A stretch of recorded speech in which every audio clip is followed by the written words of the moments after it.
Oi, pessoal! Já pararam para pensar em como o governo faz suas compras? A gente está falando de bilhões de reais. Hoje, a gente vai abrir essa caixa preta e entender a nova lei de licitações.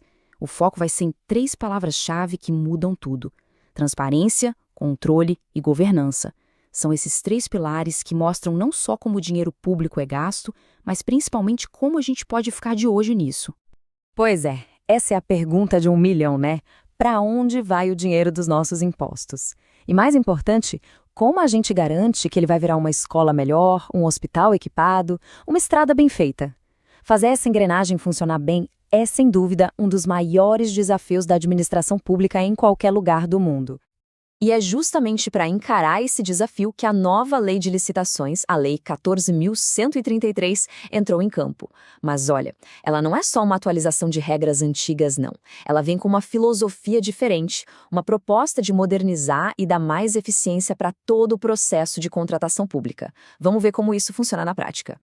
Ok, vamos começar pelo primeiro pilar, que talvez seja o que causa mais impacto no dia a dia: a transparência. A ideia aqui é bem simples, mas muito poderosa. É tirar as compras do governo daquelas salas fechadas e colocar tudo numa grande vitrine, à luz do dia, para todo mundo ver. E a ferramenta principal para essa revolução é o PNCP, o Portal Nacional de Contratações Públicas. Pensa nele como um grande shopping center virtual, só que de compras do governo. Antes, as informações ficavam espalhadas em um monte de sites diferentes. Era uma confusão. Agora, a regra é clara.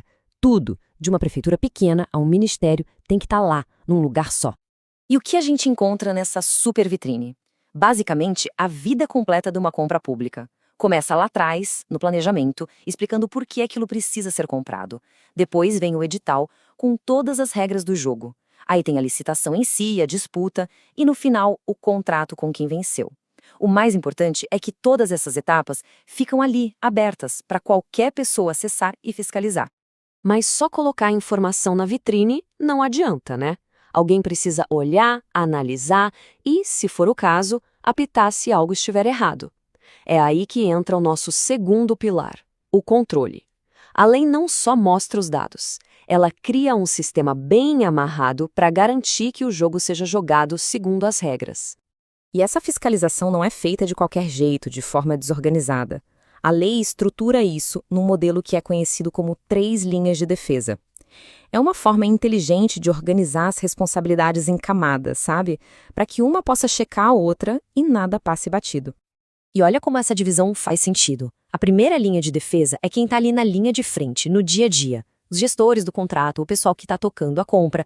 A segunda linha já é uma espécie de supervisão mais especializada, como a assessoria jurídica e o controle interno do próprio órgão, que orientam e conferem se a primeira linha está fazendo tudo certo.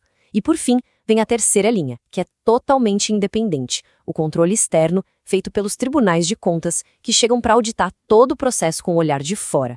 É um sistema de freios e contrapesos em ação.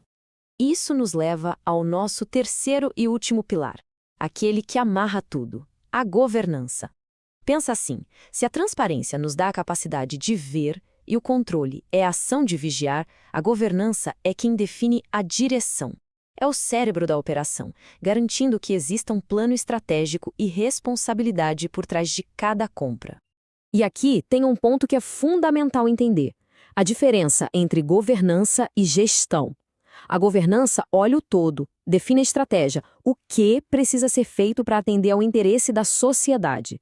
Já a gestão é a mão na massa, é o como a gente vai fazer aquilo acontecer no dia a dia. A grande sacada da nova lei é exigir que a alta administração não só gerencie o como, mas principalmente governe pensando no que e no porquê. E como essa tal governança se manifesta? Bom, ela aparece num planejamento estratégico bem feito que pensa a necessidade da compra muito antes dela acontecer. Ela exige uma avaliação de riscos o tempo todo, pede um comprometimento real de quem está no topo da organização. E olha só como tudo se conecta. Uma boa governança promove a transparência, que, por sua vez, permite o controle social. O ciclo se fecha. Certo? A gente passou pelos 3 pilares: transparência, controle e governança. Mas, no fim do dia, por que isso tudo realmente importa? Qual o impacto real disso na prática? O ponto central é que esses 3 pilares não funcionam isolados. Eles se fortalecem. Uma boa governança exige ser transparente. A transparência é o que possibilita um controle de verdade. E o controle gera informações que melhoram a governança. Juntos, eles criam um ecossistema que torna o uso do dinheiro público mais inteligente e, o principal, muito mais fácil de ser fiscalizado por todos nós. E essa frase resume bem a mudança de mentalidade que a lei propõe. A lei, sozinha, não faz milagre. Ela é uma ferramenta, e uma ferramenta muito poderosa. Mas de nada adianta ter a ferramenta se ninguém usar. O resultado que se espera é justamente o nosso engajamento na fiscalização, seja como cidadão, imprensa ou pelos próprios órgãos de controle. Para a gente fechar, fica essa ideia que é a espinha dorsal da nova lei, a obrigação de publicar cada passo, cada documento, não serve só para achar um erro depois que ele já aconteceu.